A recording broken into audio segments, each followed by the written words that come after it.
Commençons notre visite de l'Estrémadure par Badajoz, juste à la frontière portugaise, sur les berges de Guayana. C'est la capitale de la province la plus grande d'Espagne, et elle a toujours été marquée par sa condition de frontière. Une promenade dans sa vieille ville nous fera découvrir des murailles d'origine arabe, d'intéressants monuments, des rues et des arcades pittoresques. Nous verrons des petites places, des jardins, dont en particulier ceux de Castellar et de San Francisco.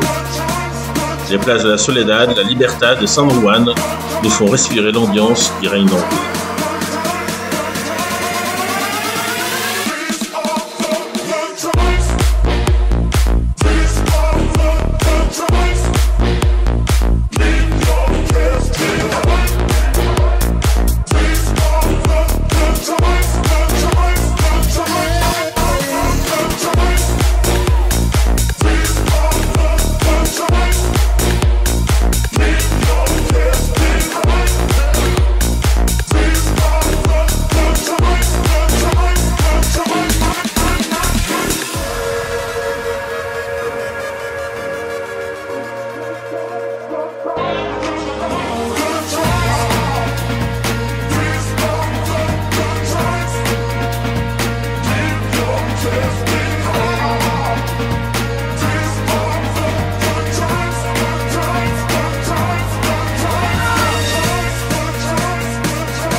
Bonjour à tous, alors ne vous y trompez pas, nous sommes bien toujours dans l'Estrémadure en Espagne. Mais en fait on est à Mérida, Mérida qui est peut-être la plus romaine de toutes les villes espagnoles. Et on va donc visiter un théâtre, un amphithéâtre, des temples différents, dont le temple de Diana qui est mondialement connu, d'ailleurs c'est au patrimoine mondial de l'UNESCO. Mais avant d'aller dans les territoires romains, restons ici avec la basilique Sainte-Eulalie, dans un temple là plutôt catholique, et pourtant qui est utilisé quand même, vous le verrez, dans son entrée, des restes du temple de Mars. Allons voir ensemble.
Hola, estamos al Teatro Romano. Oh, excuse me, we are just close to the Roman Theater. Nous sommes juste aux côtés du théâtre romain de Mérida, et c'est donc effectivement un théâtre assez magnifique, vous allez le constater, en très bon état. Il y a 3000 places ici à l'intérieur, et l'acoustique a été vraiment étudiée, puisqu'on est sur le bord de la colline de Saint-Albin, et ça a été étudié effectivement pour qu'elle soit parfaite. Alors on testera peut-être tout à l'heure. Allons-y.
Bonjour à tous et bienvenue avec nous. Alors nous sommes toujours évidemment dans l'Estrémadure, mais cette fois on a quitté les grandes villes pour aller dans les horizons plus montagneux.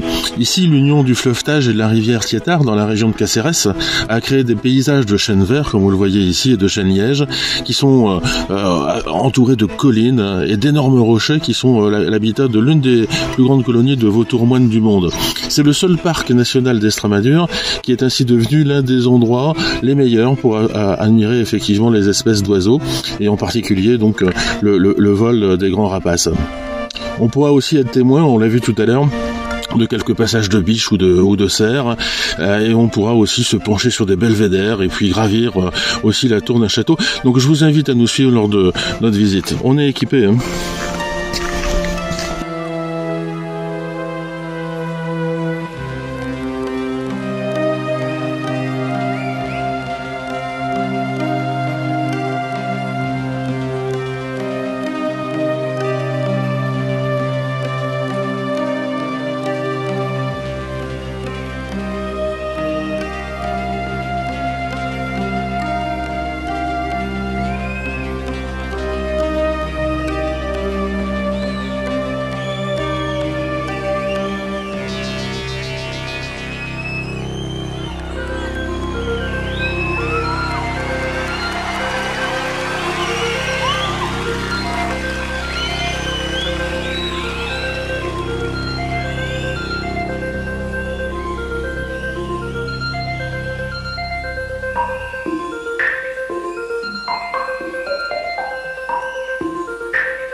Avec nous ici sur le parc de Monfragüe dans l'Estrémadure en Espagne pour cette deuxième journée de visite. Alors tout d'abord nous souhaitons bien entendu une joyeuse fête à toutes les mamans qui nous suivent et les autres.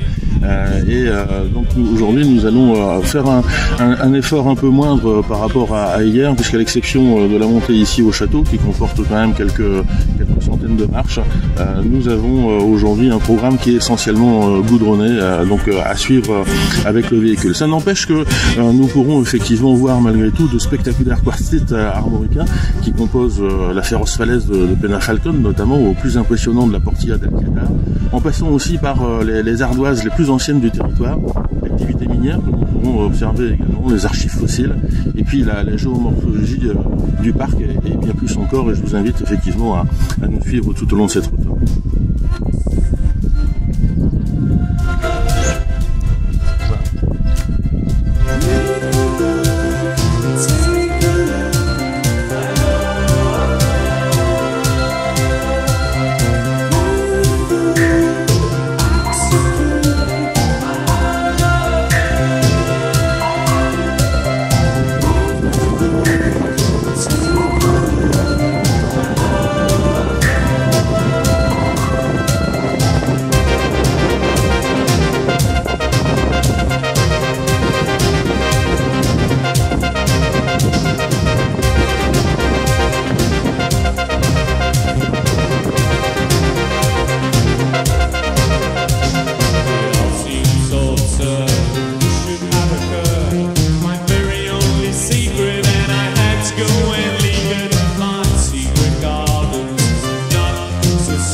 Okay, this is See You.